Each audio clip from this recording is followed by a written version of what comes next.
Not the first freshness of the statements of the NGCA leaders destroyed barn which the Kremlin media proudly calls the Russian border checkpoint, and which, according to the same media, was fired upon by the Ukrainian military. And the most ambitious project of the Kremlin is the last meeting of the Security Council of the Russian Federation.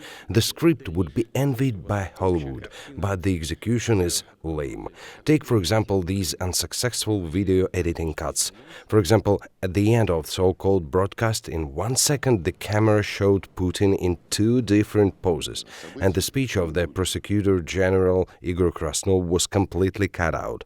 Experts believe that he apparently said something in his speech that wasn't in the script. But if they managed to screw up so much even in the recording of such a level, then what to expect from the NGCA videos?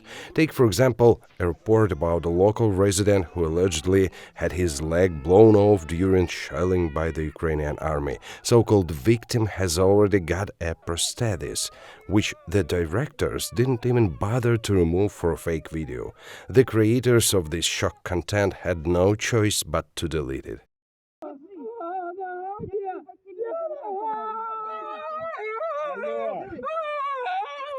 Russian filmmakers created so many fakes that they themselves forgot what object they used for their creation. So unfortunate directors showed one house in 2 different staged videos. First, they showed how local special forces stormed the so-called base of Ukrainian terrorists. And then they said that armed forces of Ukraine fired on a residential building. However, the base of saboteurs and the house that was bombed strangely ended up at the same address. Video propaganda of poor quality is explained by experts not only as incompetence, but also as possible sabotage. To avoid misinformation and fakes, experts advise not to trust anonymous sources and always check information on official sources.